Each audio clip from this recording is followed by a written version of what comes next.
रात के 9 बजे का समय। मानसून की पहली बारिश में भीगती हुई एक 18 बरस की लड़की सुनसान सड़क पर बेतहाशा दौड़ती जा रही है।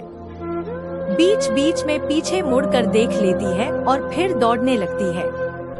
कभी सड़क के दाएं पहुंचती है तो कभी बाएं, लेकिन रुकने का नाम नहीं लेती। लगातार बारिश की वजह से सड़क पर पानी भर रहा है, यहाँ तक कि रास्ता भी समझ नहीं आ रहा है। दौड़ते हुए उसे ठोकर लग जाती है और वो छपाक करती हुई उस भरे हुए पानी में गिर जाती है। लड़की घबरा जाती है। इस बारिश में भी उसके चेहरे पर पसीना टपक जाता है। वो पीछे मुड़ देखती है, वो अभी भी उसके पीछे ही आ रहे हैं। ये देख वो हिम्मत जुटा उठ खड़ी होती है और फिर से दौड़ पड़ती है उस बरसाती रात में अपनी आबरू बचाने के लिए।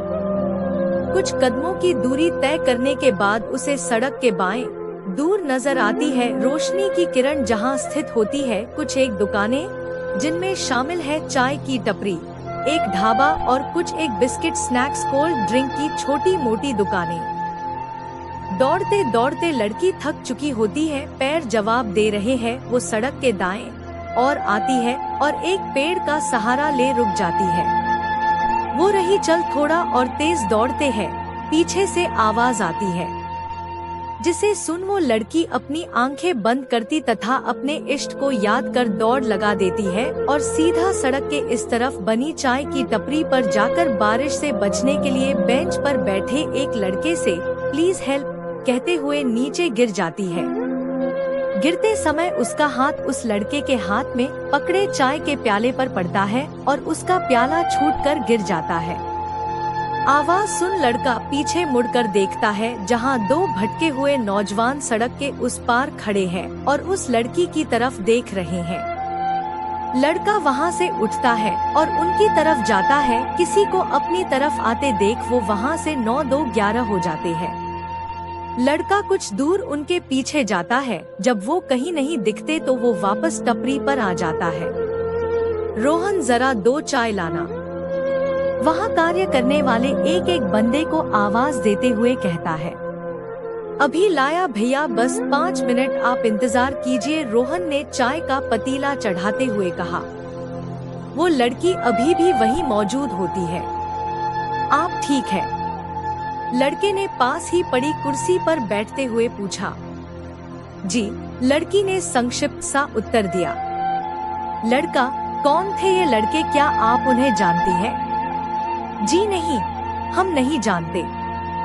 दरअसल आज ऑफिस में जरूरी मीटिंग थी एवं कुछ कार्य भी पेंडिंग में पड़ा हुआ था, तो हम उसी पेंडिंग कार्य को निपटाने लगे, जिसमें हमें समय का ध्यान नहीं रहा और काम खत्म करते करते 8:30 बज गए। समय देख हम अपनी बॉस को इन्फॉर्म कर वहां से घर के लिए निकले, तो बाहर घनघोर बारिश हो रही थी। हम खड़े होकर ऑटो या टैक्सी का इंतजार करने लगे। 5 मिनट तक जब कोई टैक्सी नहीं मिली तो हम हिम्मत कर पैदल निकल आए। ऑफिस से कुछ ही दूरी पर सड़क बिल्कुल सुनसान हो जाती है। वहीं ये लोग एक गाड़ी में बैठे थे। हमें सड़क पर अकेला देख हमारे पीछे आने लगे। हमें कुछ संदेह हुआ तो हमने दौड़ लगा दी और फिर यहाँ तक आ गए। कहते हुए वो लड़की चुप हो जाती है।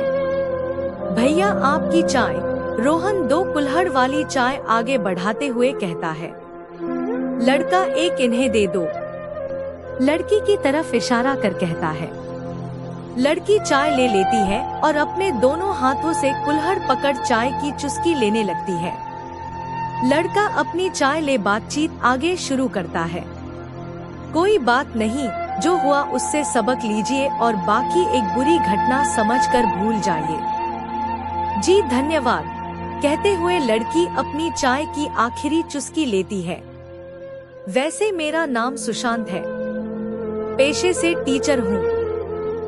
आप अगर कहें तो आपको आपके घर ड्रॉप कर सकता हूँ। ये मेरा आइडेंटिटी कार्ड है, आप चाहे तो चेक कर सकती है।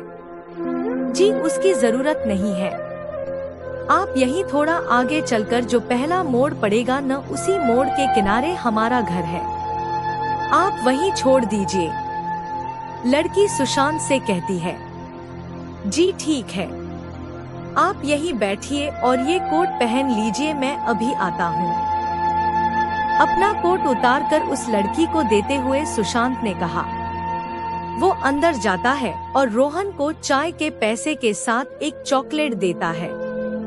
भैया, आप रोज मेरे हाथ की चाय पीते हो और फिर मुझे ये चॉकलेट देकर जाते हो। आप कभी ये बात नहीं भूलते हैं ना?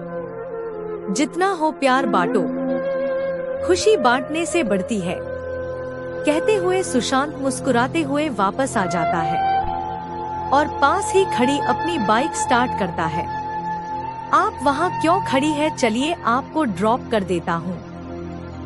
लड़की अभी कुछ ही देर पहले की हुई रोहन और सुशांत दोनों की बातें सुन लेती है और सोच रही है, क्या सच में कुछ लोग ऐसे भी हो सकते हैं जो दूसरों की खुशियों का इस तरह ख्याल रखते हैं। सुशांत बाइक का हॉर्न बजाता है, जिसे सुन वो लड़की अपनी सोच से बाहर आ बाइक पर बैठ जाती है और सुशांत इस पहली बारिश में बाइक सड़क पर दौड़ा देता है। दोनों के बीच एक खामोशी छा जाती है, जिसे वो लड़की अपने शब्दों से कुछ यूं कह तोड़ती है। अच्छा, आप टीचर हैं तो क्या विषय पढ़ाते हैं आप? क्या मुझसे शेयर कर सकते हो?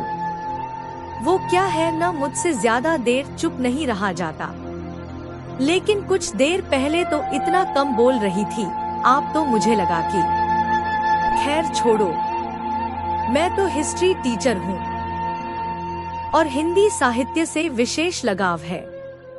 अच्छा, आपको भी हिंदी साहित्य से लगाव? तो हमें भी है। शाम को उपन्यास पढ़कर ही हमें नींद आती है। सुशांत और वो लड़की बहुत सी बातें करते हैं, एक दूसरे के बारे में काफी कुछ जान लेते हैं। कुछ ही पलों में वो पहला मोड़ आ जाता है और सुशांत बाइक रोक देता है। लड़की बाइक से उतर जाती है और सुशांत से कहती है, आपके साथ की ये मानसून की पहली बारिश वाली रात हमें हमेशा याद रहेगी। लड़की की बात सुन सुशांत मुस्कुराता है और कहता है, आपको तो याद रहेगी, लेकिन मुझे भी याद रखने के लिए अपना नाम तो बता दीजिए।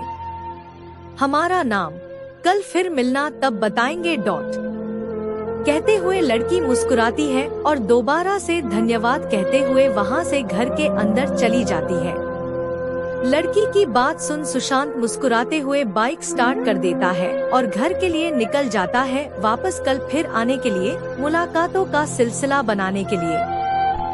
पहले प्यार की हर बरसात में एक दूसरे के साथ भीगने के लिए। बरसात की वो रात प्यार की एक कहानी को जन्म देती है।